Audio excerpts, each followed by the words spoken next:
புலம்பெயர்ந்த தேசங்களில் ஏற்படுகின்ற செயற்பாட்டு அணிகள் தங்களை ஒரு ஒன்று திரண்ட சக்தியாக அவர்களுக்குள்ள ஒரு கோஆர்டினேஷன் இருக்குல்ல, அவர் ஒரே கோஆர்டினேஷன் இருக்குல்ல இருக்க. இலங்கை நாடாளுமன்றத்தில் 225 பேர் இருக்கிற இடத்துல வெறும் 8 பேரை வைத்துக் கொண்டு இவர்கள் நாங்கள் சண்டியர்களாக இந்த வெளியில சொல்லிக் கொண்டிருப்பது அபத்தமானது. நாடாளுமன்றத்தில் ஆட்கள் இல்லாம பேசி போட்டு அதை வீடியோ எடுத்து வெளியில போட்டு தமிழ் மக்களை ஏமாற்றி கொண்டிருக்கிற கூட்டம் தானே, அதை ஏமாற்றி கொண்டு தான் இருப்பார். அவர் தன்னுடைய தனிப்பட்ட விஜயமாக பிரித்தானியாவுக்கு வந்திருக்கிறார். அவர் தன்னுடைய முதலீடு சார்ந்தும் தன்னுடைய வினாமிகளை சிந்திப்பதாக வந்திருப்பதாக அவர்கள் அங்கே கண்டுபிடித்துக் கொண்டிருக்கிறார். அது குசினிக்குள் இருந்து அவர்கள் பேசியதாக இருக்கிறார். அது மூடிய குசினிக்குள் இருந்து அவர்கள் பேசியிருக்கிறார்கள் குறிப்பிட்ட சில பேர். அது அவர் சரியா வந்தாரா, திங்கவால வந்தாரா, முங்கவால வந்த கப்பாலே அவர் வந்து விட்டார். கணக்கின் அவருடைய பேட்டி ஒன்றை பார்த்தேன்.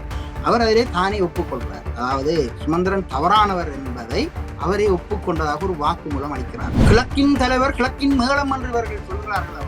இந்த மேளம் எப்படி வந்தது? இந்த வீட்டுக்குள் வந்தபடியாத்தான் இந்த மேளத்துக்கு பெயிண்ட் அடிக்கப்பட்டு புதிய நரம்பு போடப்பட்டு அதுக்கு நாதம் பேசுகிறது. நகர்த்தப்படும் காய்கள், திரை மறைவில் நடக்கும் ரகசிய பீரங்கள், உலகத் தமிழர் அறிந்தேயாக வேண்டிய உண்மைகளை தேடி ஒரு உடறுப்பு.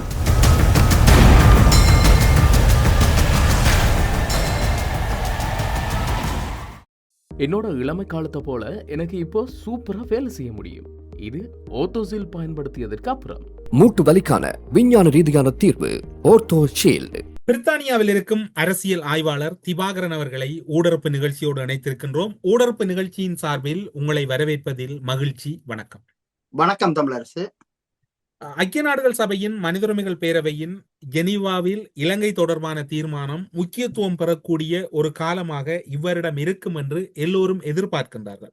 இந்த காலப்பகுதியில் தமிழ் சமூகமாக உழைப்புகள் அல்லது அழுத்தங்கள் அங்கு பலமாக இருக்கின்றது. ஆனாலும் கூட ஐக்கிய நாடுகள் சபையில் அவை தொடர்பான ஒரு சறுக்கல் போக்கு இருப்பதாக பலரும் கூறிக்கொண்டிருக்கின்றார்கள். உங்களுடைய பார்வையில் அதனை எப்படி பார்க்கிறீர்கள்? அதாவது ஐநா நோக்கிய பயணம் என்பது ஒரு நீண்ட ப்ராசஸ் என்றுதான் சொல்ல வேண்டும். அது உடனடி தீர்வுகளை பெற்றுத்தரக்கூடிய தீர்மானம் அல்ல. அது ஒரு நீண்ட ப்ராசஸுக்களால்தான் அதுக்கான தமிழ் மக்களுக்கு சாதகமான ஒரு தீர்வை நோக்கி அது போகும். அப்ப அதுக்கு தமிழ் மக்கள் நீண்ட தூரம் பயணிக்க வேண்டி இருக்கும். அவ்வாறு பயணிப்பதற்கு தமிழ் மக்கள் தங்களை ஒன்று திரண்ட சக்தியாக வெளிப்படுதா, புலம்பெயர்ந்த தேசங்களில் செயற்படுகின்ற செயற்பாட்டு அணிகள் தங்களை ஒரு ஒன்று திரண்ட சக்தியாக அவர்களுக்குள்ள ஒரு கோஆர்டினேஷன் இருக்குல்ல, அவர் ஒரே கோஆர்டினேஷன் இருக்குல்ல இருக்க வேணும். அதாவது மத்திய நிலையப்படுத்தப்பட்ட தகவல் மையத்தோட சேர்ந்த மையமாக அவர்கள் இயங்க வேண்டும். அப்படி இயங்கினால்தான் அதாவது ஐநாவினுடைய அவர்களுக்கு தேவையான அந்த டாக்குமெண்டை அவர்கள் கேட்கிற அந்த கேள்விகளுக்கு சரியான பதில்களை அளிப்பதன் மூலம் தான் நாங்கள் அதுக்குள்ள என்டர் பண்ண முடியும். ஆகவே அதற்கு ஏற்ற வகையில தொழில் ரீதியாக பாண்டித்தியம் பெற்றவர்கள் அதை சரியாக செய்ய வேண்டும். தமிழ் மக்களை பொறுத்தளவில் அதாவது கிளரிக்கல் சர்வெண்டாக இருப்பதற்கான ஒரு கல்வி முறை தான் எங்களோட கொலனியல் காலப்பகுதியில் வழங்கப்பட்ட கல்விதான் இப்போவும் தொடர்ந்து இருக்கிறது. அப்படின்னால தமிழ் மக்கள் அந்த அன்றைய காலத்திலிருந்து இன்று வரை இந்த கல்வி முறையில அதீத நாட்டமாக கற்றவர்கள் என்று சொல்லப்படுகின்ற கற்றவர்கள் என்பது அதாவது ஏற்கனவே இருக்கின்ற அதாவது தொகுக்கப்பட்ட அறிவை புகுத்தி விடுவது, அதாவது ஃபீட் பண்ணி விடுவது, புதிய சிடியில பதிவு செய்து விடுவது போல புதிதாக வருகின்ற கல்வி கற்க வருபவர்களுக்கு அதை பதிவு செய்து விடுவது. அப்ப அவர்களிடம் அதுதான் இருக்கும், அதைத்தான் அவர்கள் செய்வார்கள். இப்ப இந்த இலத்திரனியல்ல வர இந்த ப்ரோக்ராம் செய்யறன்னு சொல்லுவோம் தானே, சாஃப்ட்வேர், அப்படித்தான் இந்த கல்வி இருக்கிறது. ஒரு சாஃப்ட்வேர் தான் ஃபீட் பண்ணிவிட அதைத்தான் அது செய்யும்.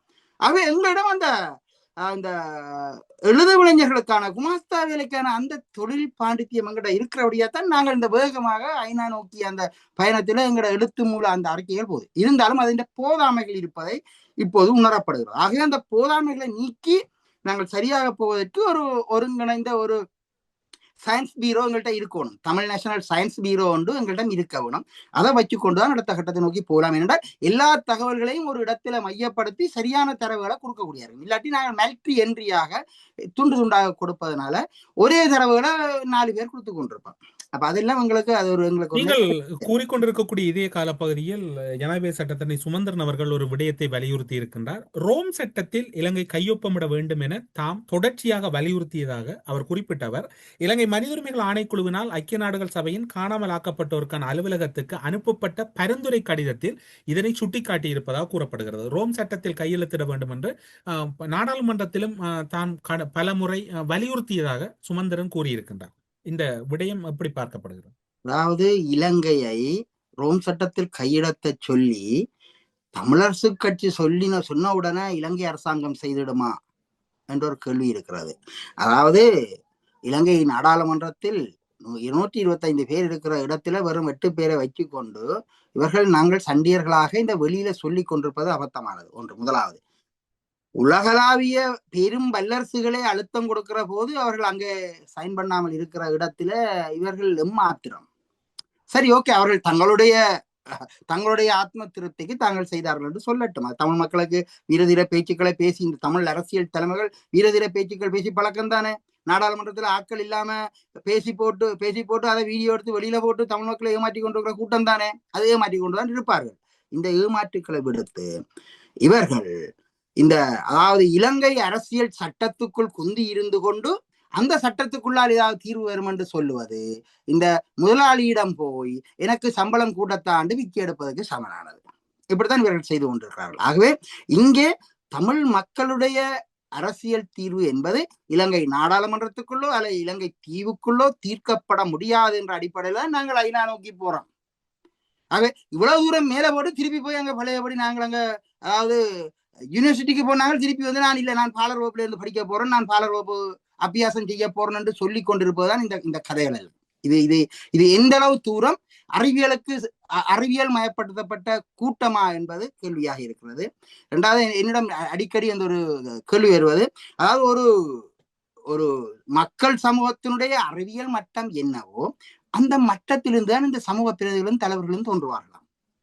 அப்ப ஆகவே இவ்வாறு தலைவர்களை நாங்கள் தமிழ் மக்கள் தெரிவு செய்வதனால் தமிழ் மக்களுடைய அறிவியல் மட்டம் எங்கே இருக்கிறது என்பதை எடை போடக்கூடிய இருக்கும் அனைத்துலக சமூகத்தால். இதுதான் எங்களிடம் இருக்க பிரச்சனை. அப்ப நாங்கள் ஒரு தமிழ் சமூகம், ஒரு தொன்மை வாய்ந்த அறிவியல் மயப்பட்டப்பட்ட ஒரு சமூகம், ஒரு கல்வி சமூகம் என்று எங்களை நாங்களே சொல்லிக்கொண்டு நாங்கள் எப்படி தலகுகளாக நடந்து கொண்டிருக்கிறோம்.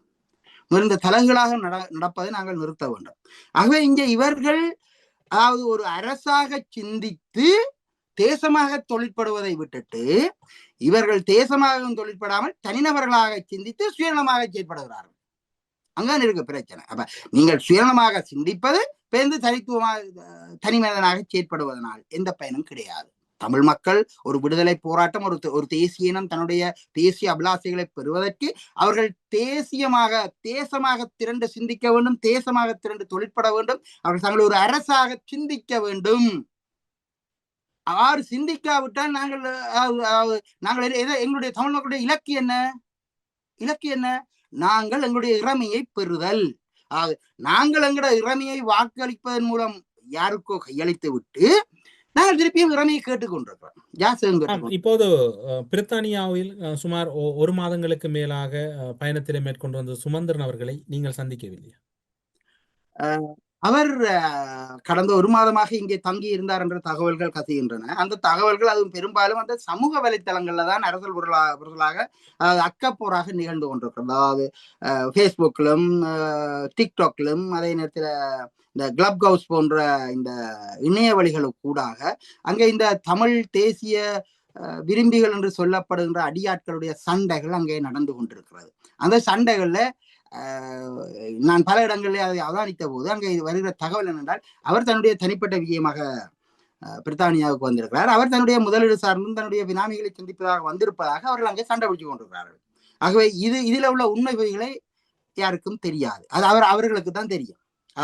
சம்பந்தப்பட்ட சுமந்திரனுக்கும் அவருடைய ஆதரவாளர் அணி என்று சொல்லப்படுகின்றவர்களுக்கும் தான் அதை பற்றி தெரியுமே தவிர மற்றவர்களுக்கு தெரியாது. நாங்கள் வெளியில தேவையில்லாத அதாவது வதந்திகள், அதாவது இந்த அக்கப்போரை நிகழ்த்துவதை விடுத்து அவர் தன்னுடைய தனிப்பட்ட விடயமாக வந்திருக்கிறார்.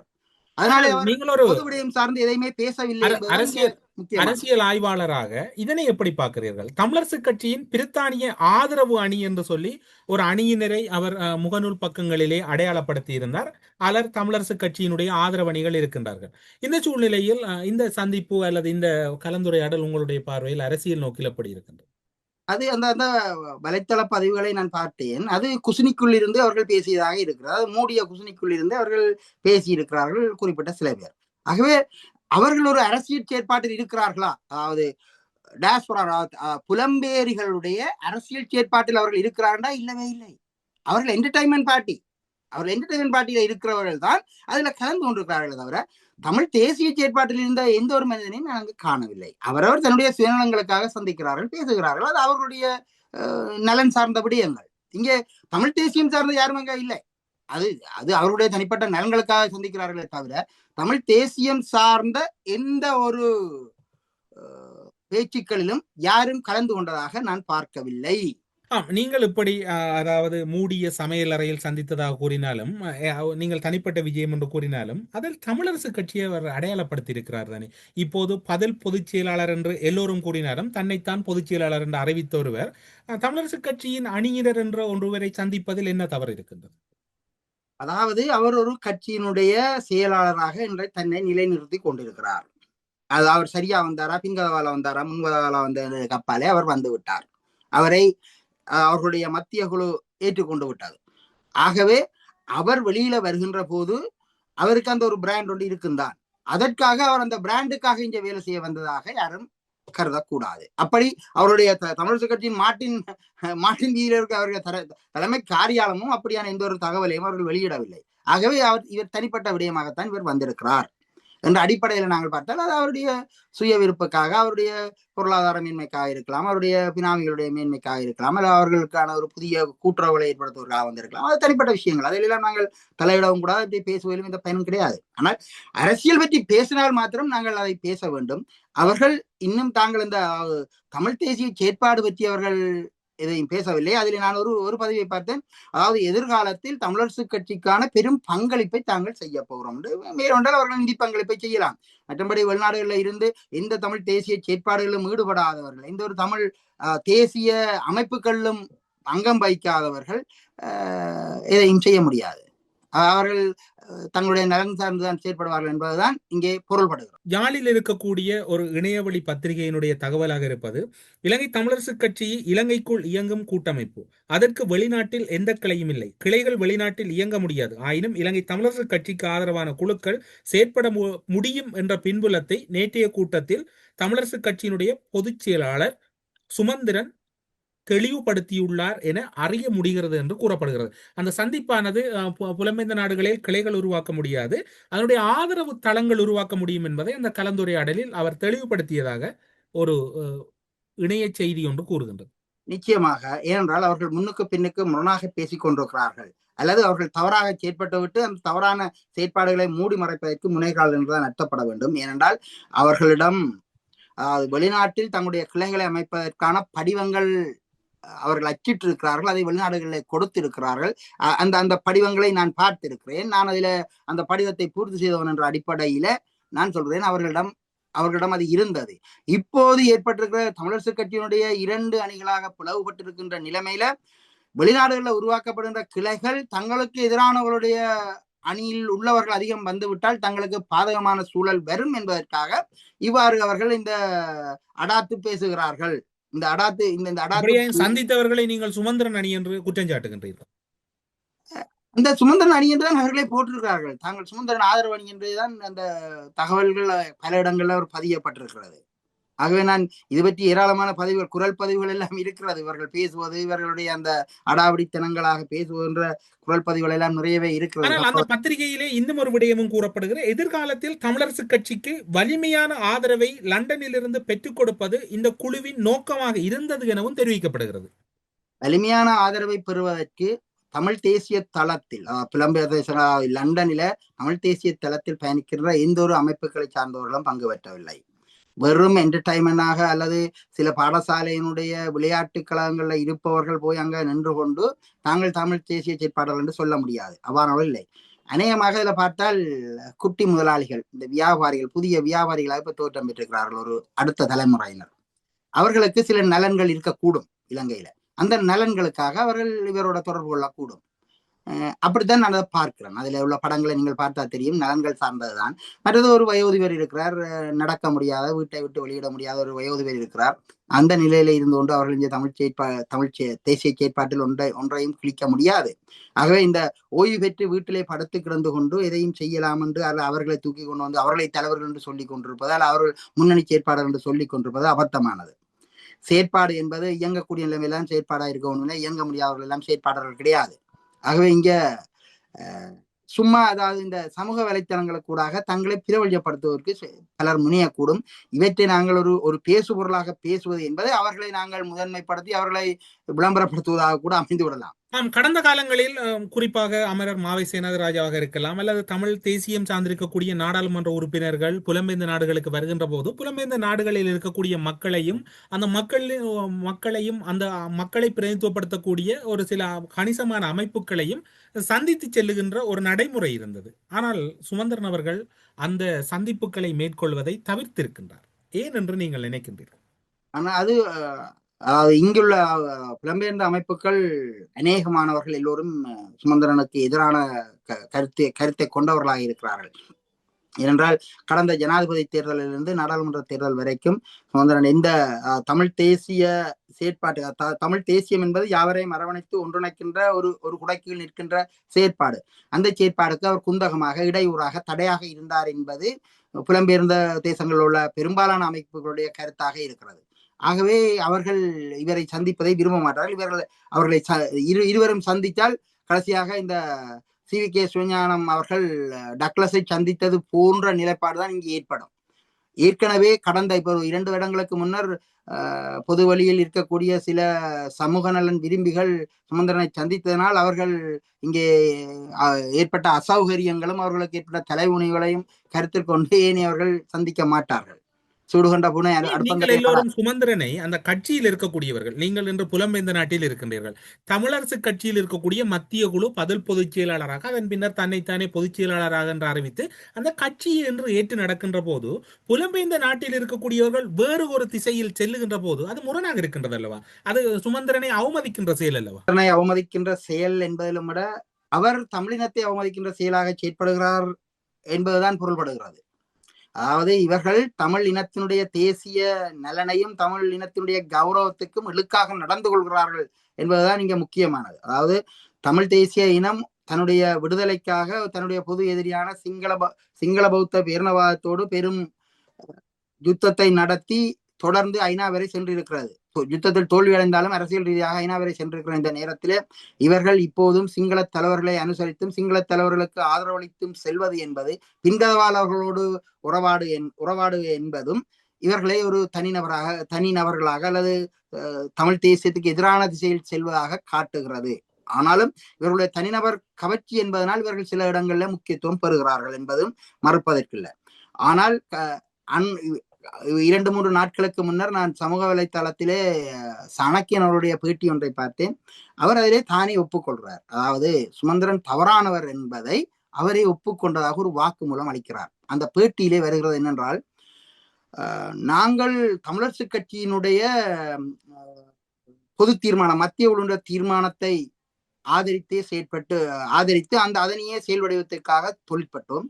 ஆனால் இவர்கள் எங்களை சுமந்திரனுடைய அணி என்று சொல்லி எங்களை தவறானவர்கள் என்று குற்றம் சாட்டுகிறார்கள், தவறானவர்களாக காட்டுகிறார்கள் என்று சொல்றாரு. கட்சிக்குள் இருக்கிறது தாங்கள் பாராளுமன்றத்துக்கு தெரிவு செய்யப்பட வேண்டும் என்று சொன்னா இந்த கட்சி இல்லாட்டி தெரிவு செய்யப்பட முடியாதுன்னு தெரியும். அதனால இந்த கட்சியில சின்னத்துல போட்டி போட விட, அப்ப கட்சியை விட்டு விலகி போக மாட்டார்கள். எங்களை புலியானவர்களாக காட்டுறார்கள் சுமந்திரனுடைய தரப்பண்டு. ஆகவே அவருடைய இந்த வாய்மூலத்தின் மூலம் அங்கே ஒன்று தொக்கு நிற்கிறது. அதாவது சுமந்திரன் தவறானால் நாங்கள் தவறானவர்கள் அல்ல, நாங்கள் தமிழரசு கட்சியினுடைய மத்திய குழுவுடைய தீர்மானத்தை நிறைவேற்ற வந்தோமே தவிர சுமந்திரனுடைய தீர்மானத்தை நாங்கள் நிறைவேற்றவில்லை, சுமந்திரன் தவறானவர் தான் என்பதைத்தான் அது தொக்கி நிற்கிறது அவருடைய அந்த பேட்டியை. ஆகவே நீங்க அந்த பேட்டியை பார்த்தால் தெரியும், அவரே ஒத்துக்கொள்றார். பல இடங்கள்ல தானே ஒத்துக்கொள்வதாக இருக்கிறது. இரண்டாவது இன்னும் ஒன்று சொல்றார், தமிழரசு கட்சியிலிருந்து தேர்தலிலே போட்டியிட்டால்தான் வெற்றி பெற முடியும். என்று சொல்வதனூடாக தமிழரசு கட்சிக்கு ஒரு பிராண்ட் இருக்கிறது. அது அந்த அதாவது இந்த வீட்டு சின்னத்தை இறந்து போய் கிடந்த செத்து போய் கிடந்த வீட்டு சின்னத்தை யார் அதாவது தமிழ் தேசிய தலைவர் திரும்பவும் தூக்கி கொண்டு நிறுத்தி இருக்கிறார். ஆகவே மக்கள் அந்த கட்சிக்கு வாக்களிப்பார்கள். அப்ப யார் அந்த கட்சி நின்றாலும் வெல்ல முடியும், அந்த கட்சியினுடைய சின்னத்தின் ஊடாக வெல்ல முடியும் என்று சொல்றார். ஆகவே இந்த குறித்த தலைவர்கள் இங்கே முக்கியமானவர்கள் அல்ல, அந்த கட்சியினுடைய சின்னம் வீடு என்ற சின்னம் தான் முக்கியமானது. 2015ஆம் ஆண்டு தேர்தலில் ஸ்ரீலங்கா சுதந்திர கட்சியில் மட்டக்களப்பு மாவட்டத்தில் போட்டியிட்ட சாணக்கியன் 504 வாக்குகளை மட்டுமே பெற்றிருந்தார். இதுதான் இங்கே முக்கியமானது. அதாவது கிழக்கின் தலைவர் கிழக்கின் மேளம் என்று இவர்கள் சொல்கிறார்களவா, இந்த மேளம் எப்படி வந்தது? இந்த வீட்டுக்குள் வந்தபடியாத்தான் இந்த மேளத்துக்கு பெயிண்ட் அடிக்கப்பட்டு புதிய நரம்பு போடப்பட்டு அதுக்கு நாதம் பேசுகிறது. இல்லாவிட்டால் அது அங்கே சாக்கடைக்கு போயிருக்கும், வெத்திலை சின்னத்தின் கீழே சாக்கடை கீழே போயிருக்கும், அல்லது இப்போது மொட்டின் கீழே நின்று அது இல்லாமல் போயிருக்கும். ஆனால் வீட்டுக்குள்ள வந்தபடியாத்தான் இவர்கள் நிற்கிறார்கள். அதே போலதான் சுமந்திரன் வீட்டுக்குள்ள நின்றே தோல்வி அடைந்தார். ஆகவே வேற ஒன்றுக்கு போனால் இவர்கள் வெற்றி பெறவும் முடியாது. அவர்கள் வேறு ஒன்றுக்கு போறா தமிழ் சிங்கள தேசிய கட்சிகளுக்குள்ள போய் தேசிய பட்டியலுக்கூடாக நிற்க முடியும், அவ்வளவுதான். ஆண்டாண்டு காலமாக, அதாவது கடந்த 76 ஆண்டு காலத்தில் பலர் தமிழ் தேசிய பரப்பில் துரத்தப்பட்டவர்கள் தேசிய கட்சிகளுக்குள்ள போய் அங்க அவர்களுடைய சேவகம் செய்து தொடர்ச்சியாக சுமந்திரன் மீது, சாணக்கியன் மீது அல்லது தமிழரசு கட்சியின் தற்போது இருக்கக்கூடிய மத்திய குழுவின் மீது குற்றச்சாட்டுக்களை முன்வைப்பதை கடந்து புலம்பெயர்ந்த சமூகம் அவர்களோடு ஒரு முறையாவது கதைப்பதற்கு முயற்சி செய்யவில்லை, அல்லது அவர்களை இந்த செயற்பாடுகள் தொடர்பில் தெளிவுபடுத்துவதற்கு முயற்சி செய்யவில்லை என்கின்ற ஒரு குற்றச்சாட்டம் இருக்கின்றதல்லோ. முயற்சி செய்வதற்கு இவர்கள் உடன்பட மாட்டார்கள். முதலாவது இவர்கள் இப்போது வெளியிலே எங்களுடைய அதாவது புலம்பெயர்ந்த சொப்பல் கொடி உறவுகள், புலம்பெயர்ந்தவர்கள் எங்களுடைய உறவுகள் என்று சொன்னாலும் கூட வெளிநாட்டுக்கு போனவனுக்கு என்ன பேச்சு? இங்க நாங்கள் தான் எல்லாம் செய்வோம், அவை வெளிநாட்டுல இருந்தோண்டு அவை இங்க ஒன்றும் செய்ய முடியாது, ஒன்றும் அது செய்ய முடியாதுன்னு சொல்லலாம். அவர்கள் வெளிநாட்டுல இருந்தோடு ஒன்றும் கிழிக்க முடியாது. இப்படிதான் இந்த கட்சிகளுடைய இந்த உறுப்பினர்கள் அங்க இருந்தோண்டு கதைப்பார்கள். இங்க நீங்கள் தான் எங்களுக்கு எல்லாம் செய்ய வேணும் என்று நடிப்பார்கள். அப்ப இதெல்லாம் தெரிந்து விட்டது. அதாவது இந்த இரட்டை வேடங்கள் தெரிந்த விளைவுதான் இந்த முரண்பாடு, தொடர்ச்சியாக முரண்பாடு வருவதற்கு காரணம்.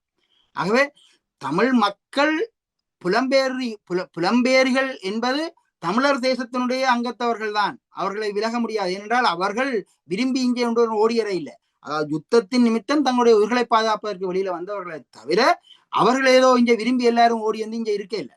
ஆகவே இந்த புலம்பெயர்ந்த மக்கள் எங்களுடைய தேசத்தினுடைய குடிமக்கள் என்பதை இவர்கள் நிராகரிப்பதாக தொழிற்படுகிறார்கள், அல்லது செயற்படுகிறார்கள், அல்லது பேசுகிறார்கள். அதனால்தான் இவர்களுக்கு இடையிலான அந்த முரண்பாடுகள் தொடர்ந்து இருப்பதற்கான காரணமாக இருப்பதாக நான் இனம் காண்கிறேன். அப்படியே இந்த நிலைமையை எப்படி சமாளிப்பது? சுமந்திரன் சொல்லுகின்றார் தான் தான் பொதுச் செயலாளர், CVK சொல்லுகிறார் நான் தான் தலைவர் என்று. அப்படியே இலங்கை தமிழரசு கட்சி அவ்வாறு தாயகத்தில் கூறிக்கொண்டிருக்கின்றது, புலம்பெயர்ந்த நாடுகளில் இவ்வாறான ஒரு கருத்து இருக்கின்றது, தமிழர்களுடைய தீர்வு தொடர்பாக ஐநா தொடர்பாக பேசப்பட வேண்டிய முக்கியமான விடயங்கள் இருக்கின்றது, ஒரு பிரதான கட்சி தன்னை இப்படி கூறிக்கொண்டிருக்கின்றது, மற்ற ஒரு பக்கத்திலே தமிழ் தேசிய கட்சிகள் ஒன்று சேர்கின்றன. என்னதான் முடிவு இங்கே? அதாவது கிளர்ச்சிகள், புரட்சிகள், கலவரங்கள் தான் ஜனநாயகத்தை மீட்டெடுக்கின்றன, ஜனநாயகத்தை மீள் நிர்மாணம் செய்கின்றன, ஜனநாயகத்தை வலியுறுத்துகின்றன. ஆகவே ஜனநாயகம் என்பது எல்லோரும் கைகட்டி இந்த புத்தர் போதனை செய்தது போல போய் கைகட்டி இருந்து போதனையை கேட்டு நடக்கின்றதல்ல ஜனநாயகம். ஜனநாயகம் என்றது மக்கள் கிளர்ந்தெழுந்து அதனூடாக ஒரு பொது நிலைப்பாட்டுக்கு வருவது. அப்ப அந்த பொது நிலைப்பாடு தான் ஜனநாயகம். அப்ப அந்த ஜனநாயகத்தை மீட்பதற்கு மக்கள் கிளர்ச்சி செய்வார்கள், போராடுவார்கள், கூக்குரடுவார்கள், கத்துவார்கள். இவை எல்லாவற்றையும் ஏற்றுத்தான் ஆக வேண்டும். இது ஜனநாயகத்தினுடைய ஒரு பண்புகள், ஜனநாயகத்தினுடைய ஒரு அங்கங்கள். இவை இல்லாமல் ஜனநாயகம் ஸ்தாபிக்கப்பட மாட்டாது, ஜனநாயகம் நிலைநிறுத்தப்பட மாட்டாது. ஆகவே ஜனநாயகம் ஸ்தாபிக்கப்படுவதற்கு இந்த கிளர்ச்சிகள் தேவை. அமெரிக்க ஜாப்பும் அமெரிக்க தேசமும் கிளர்ச்சிகளினால் உருவாக்கப்பட்டதை தவிர அதுதான் இன்றைக்கு ஜனநாயகம் பற்றி பேசுகிறது, உலகனுடைய முதல் தர நாடாக நிற்கிறதே. ஆகவே இந்த கிளர்ச்சிகளின் ஊடாகவும் புரட்சிகளின் ஊடாகவுமே அதாவது அவருடைய அரசியலமைப்பு வலுவடைந்திருக்கிறது.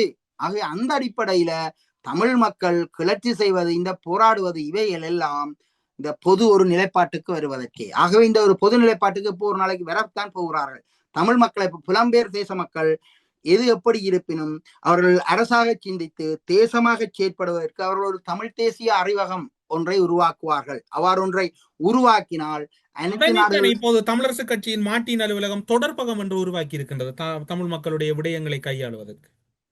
முதலாவது இந்த மாட்டின் வீதியில் உள்ள தமிழரசு கட்சியினுடைய பெயர் பலகையாக அவர்களை பெரிதாக போட சொல்லுங்கள். திருவாலபுரம் ஒருவனுக்குமே தெரியாது அதுல தமிழரசு கட்சியின் அலுவலகம் இருக்கின்றது. நாங்கள் அந்த ஊடகவியலாளர்கள் சொல்லிக் கொண்டிருக்கிறோம் மாட்டின் வீதியில தமிழரசு கட்சிக்கு ஒரு அலுவலகம் இருக்கின்றது. இந்த போட்டே அங்க தெரிய இல்லை. முதல்ல அந்த போட்டுக்கு பெயிண்ட் அடிச்சு போட்டை பெருசா போட சொல்லுங்க. அதுவே இல்லாத இந்த தொடர்பகம் யாருக்கு தெரிய போகிறது? இந்த தமிழரசு கட்சியில ஒரு ஒரு ஒழுங்கான ஒரு கோப்புகள் இருக்காண்டு போய் பார்க்க சொல்லுங்க. அப்படி ஒன்றும் இல்லை. சும்மா சொல்லிக்கொண்டு அவரவர் வீடுகளில் வச்சுக்கொண்டு தெரியணும். ஆகவே இந்த தொடர்பகம் இந்த அறிவகம் இதுகள் எல்லாம் அது இயங்க வேண்டும். இயங்காமல் ஒன்றுமே செய்யாமல் இருந்து கொண்டு நாங்கள் அறிவகம் வச்சிருக்கிறோம், மையம் வச்சிருக்கிறோம். பதில் தலைவர் CVK சிவஞானம் அவர்கள் ஒரு அறிக்கை ஒன்று வெளியிட்டிருந்தார் தானே, ஜனாதிபதிக்கும் கடிதம் எழுதியிருந்தார் தானே, அது தொடர்பான விசாரணைகளில் அவருடைய கருத்துக்களும் அங்கு முன்வைக்கப்பட்டிருந்தது தானே. இந்த ஜனாதிபதிக்கு கடிதம் எழுதுவது, விண்ணப்பம் எழுதுவது இன்று நேற்றல்ல. 1934 ஆண்டு ஜிஜி பொன்னம்பலம் ஆரம்பித்து வச்சு விட்டார். அப்ப இருந்து இன்று ஒரு நூற்றாண்டை அண்மிக்க போகிறது. அன்றிருந்த தந்தி அடித்தலும் டெலிகிராம் போடுவதும் கடிதம் அனுப்புவதும் இப்பவும் அனுப்பி கொண்டிருக்கிறார்கள். இமெயில் போடுறதா இப்ப சொல்லிக் கொண்டிருக்கிறார்கள். இதெல்லாம் செல்லரித்து போய்விட்டது, இதெல்லாம் உக்கி போய்விட்டது, உளுத்து போய்விட்டது. இவைகள் எல்லாம் இனி நடைமுறைக்கு சாத்தியம் இல்லை. இது எல்லாம் சும்மா அந்த ஒரு ஃபார்மாலிட்டிக்கு நாங்களும் செய்து நாங்கள் என்று காட்டுவது. இது ஒரு அர்த்தமில்லாத பேச்சுக்கள், நானும் சண்டியன் தான் என்று சொல்ற பேச்சுக்கள். இதனால் எந்த அறுவடையும் தமிழ் மக்களுக்கு கிடைக்க போவதில்லை. ஜனாதிபதிக்கு கடிதம் எழுதினால் அந்த கடிதத்தை ஜனாதிபதி பார்த்து விட்டு திருப்பி ஒரு கடிதம் அவற்றை செயலாளரோ அல்ல அவருடைய அதுக்கு பொறுப்பானரோ அனுப்புவார். உங்களுடைய கடிதம் கிடைக்க பெற்றது, நாங்கள் உரிய நடவடிக்கை எடுக்கிறோம். அந்த உரிய நடவடிக்கை எப்ப? அதுக்கு காலதாமதம் இல்லை. CVK செத்து CVK பிள்ளைகள் செத்து பூட்ட பிள்ளை வந்தாலும் அந்த கடிதத்துக்கு அரைக்க வராது, பதில் பெறாது. இதான் நிலைமை. ஆகவே சிங்கள தேசத்துக்கு கடிதம் போடுறது, விண்ணப்பம் போடுற நாங்கள் ஆயுதத்தாலே அடிச்சு, பிளைட்டால் அடிச்சு, ஆட்லரி அடிச்சு அவர்கள் திருந்த மாட்டாதவர்கள், அசம்ப மாட்டாதவர்களுக்கு இவர் ஒரு கடிதம் அனுப்பி அவர்களை திருத்தி விடுவார் என்று சொல்வது எவ்வளவு அபத்தமானது, எவ்வளவு முட்டாள்தனமானது. இதை கேட்பதற்கு 4 ஊடகவியலாளர்கள் புதினமாக கேட்பார்கள். இந்த கொஞ்சம் சிறுவர் ஊடகவியலாளர்கள் இருக்கிறார்கள், அவர்கள் புதினமாக கேட்கலாம். இதை அறிவார்ந்து சிந்திக்க வேண்டும். அவர் அறிவார்ந்து சிந்திப்பதற்கு அவர்களை கேள்வி கேட்பதற்கும் ஆட்கள் இல்லாமல் போய்விட்டது. ஆகவே இப்போது அவர்கள் தங்களை ஒரு மிகப்பெரிய கல்விமான்களாக காட்டிக் கொண்டிருக்கிறார்கள். அண்மையிலே ஆட்சி அமைப்பது தொடர்பில் ஸ்ரீதர் தியேட்டரிலே டக்ளஸ் தேவானந்தாவை சந்தித்த CVK சிவஞானம் தொடர்ச்சியாக முன்னாள் வடக்கு கிழக்கு மாகாணத்தினுடைய முதலமைச்சர் வரதராஜ பெருமாளையும் அவருடைய வாசஸ்தலத்திலே, CVK சிவஞானத்தின் வாசஸ்தலத்திலே வரதராஜ பெருமாள் சந்தித்திருந்தார். ஒரு சந்திப்பு ஒன்று இடம்பெறுகிறது. அரசியலில் ஏதோ ஒரு நல்ல சகுனம் என்று நீங்கள் பார்க்கிறீர்கள்? இல்லை, வரதராஜ பெருமாளை பொறுத்தவரை விரும்பியோ விரும்பாமலோ அவர் முதலமைச்சராக இருந்துட்டார். அவர் குறிப்பிட்ட காலம் முதலமைச்சராக இருந்திருக்கிறார். ஆனால் CVK சிவஞானம் கற்பனையில முதலமைச்சரா அந்த கடிதத்துல முதலமைச்சர் என்ற பதவியை எடுத்து வச்சு அந்த பேப்பரை வெட்டி வச்சுக்கொண்டு வீட்டை போறவர்களுக்கு எல்லாம் தூக்கி காட்டி கொண்டிருக்கிறார். என்னத்தான் முதலமைச்சர் இதுக்கு சிபாரிசு செய்தார்கள் போட்டுக் கொண்டிருக்கிறார். பேப்பர்ல வந்து பேப்பர் கட்டிங்க. அது பாவம். அது வயது போன நேரத்துல இயலாமை என்ற வெளிப்பாடு இந்த சிலதை உறுதிப்படுத்துவது. நானும் சண்டியன் தான் என்று அந்த அடிப்படையில தான் இப்போது பழைய இணைந்த வடகிழக்கின்ற முதலமைச்சரை பக்கத்தில் இருத்தி நானும் அவருக்கு சமாந்தரமானவர் என்ற சமப்படுத்த முனைகிறார் என்று நான் நினைக்கிறேன். 2வது, வரதராஜ பெருமாள் விரும்பியோ விரும்பாமலோ முதலமைச்சராக இருந்தால், ஆனால் அவர் மக்களால் நிராகரிக்கப்பட்டு விட்டார். அவருக்கு ஒரு முத்திரை குத்தப்பட்டு விட்டது. இனி அவர் தமிழ் அரசியலில் வந்து நின்று எதையும் சாதிக்க முடியாது. 1வது. 2வது, அவருடன் கூட்டி சேர்ற யாரும் உருப்பட முடியாது. ஆகவே உருப்பட முடியாதவர்களை கூட்டி சேர்ந்தவர்கள் இனிமேல் உருப்பட முடியாது. அது ஒரு சொட்டு ஒரு லிட்டர் பால் ஒரு சொட்டு விஷம் விழுந்தாலும் அது விஷமாகி விடுகிறது. ஆகவே இங்க அவர் நல்லவர் கெட்டவர் என்ற விவாதத்துக்கு அப்பால அவர் அப்படி பிராண்ட் பண்ணப்பட்டு விட்டார். அவரால் இனி எதையுமே செய்ய முடியாது. இனி நடக்க முடியாத ஒன்றோடு இணைவது என்பது அது மேன்மேலும் அழிவை நோக்கி போகிறது என்பதுதான் அர்த்தம். ஆகவே தமிழ் மக்களுடைய விருப்பு, பொது விருப்பு என்று ஒன்று இருக்கிறது. அது நியாய தர்மங்கள் இதுகளுக்கு அப்பால பொது விருப்பு என்பது ஒரு மக்கள் கூட்டத்தோட பொது விருப்பு இருக்கு. அதான் பிலோசபி என்று சொல்வார்கள். பொது விருப்பு ஆகிவிடும். பொது விருப்பான அதான் பிலோசபியப்பா. அப்ப அதை நாங்கள் மாற்ற முடியாது. அது ஒரு படிமுறையில அறிவியல் ரீதியாகத்தான் மாற்ற முடியுமே தவிர எடுத்த நிலைப்பிலை மாற்ற விட்டால் மாற்ற நினைப்பவர்களும் அந்த எதிரியின் கூடைக்குள் அல்லது துரோகிகளின் கூடைக்குள் போடப்பட்டு விடுவார்கள். அப்ப ஒரு மக்கள் கூட்டத்தினுடைய செல்வோக்கு என்னவோ அந்த போக்கில் ஓடித்தான் அவர்களை திசை திருப்பலாமே தவிர இவர்களை எதிர் திசையில் இப்போது பயணிக்க தொடங்கி விட்டார்கள். ஆகவே இங்கே ஒரு தமிழ் மக்களுக்கான ஒரு தீர்வை நோக்கி இவர்களால் போக முடியாது. இவர்கள் ஒரு தமிழ் மக்களுடைய அரசியலில் ஒரு பங்கையும் பாத்திரத்தையும் வகிக்க முடியாது எதிர்காலத்தில். இது ஒரு அழிவை நோக்கியே போகிறது. ஊடரப்பு நிகழ்ச்சியில் இணைந்து கொண்டு பல அரசியல் மற்றும் தமிழ் தேசிய அரசியலின் முக்கிய கருத்துக்களையும், பிரித்தானியாவில் இடம்பெற்ற சில கலந்துரையாடல்கள் அல்லது பிரித்தானியாவில் புலம்பெயர்ந்த சமூகத்தை சுமந்திரன் அவர்கள் தவிர்த்ததனுடைய பின்னணிகள் என்று பல விடயங்களை ஊடரப்பு நிகழ்ச்சியின் வாயிலாக வெளிப்படுத்தியமைக்கு சிறப்பு நன்றிகளோடு உங்களிடம் விடைபெற்றுக் கொள்கிறோம். நன்றி, வணக்கம். நன்றி.